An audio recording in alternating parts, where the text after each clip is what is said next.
Spiritual exhaustion is something I hear about all too often, even if we don't call it that. That feeling of being disconnected, drained, or feeling kind of far from yourself, like you've been running on empty for too long. When that happens, the impulse is often to seek something big, a retreat, a reset, a big breakthrough. And those moments can be really meaningful.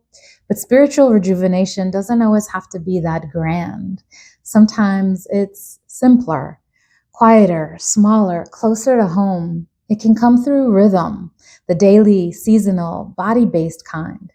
Nature moves in cycles, day into night, winter into spring, expansion and contraction, stillness and renewal.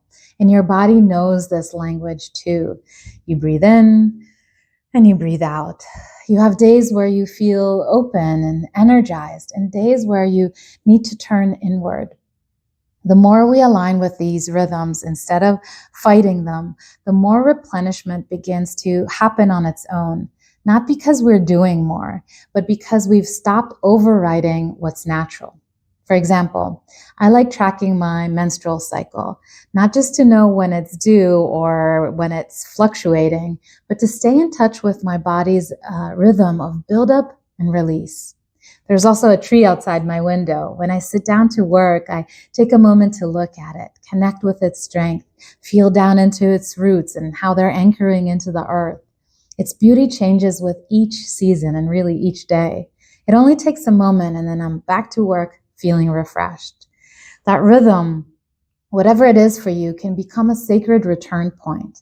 It doesn't have to be fancy and it doesn't have to become another rigid schedule or something else to do. It just has to feel real. And here are a few examples. Maybe you sit outside at the same time each day, even briefly. Maybe you track your energy through the week or month.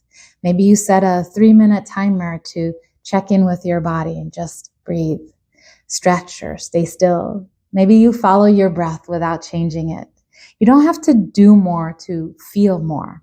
Sometimes you just need to bring your attention to the current that's already moving through you.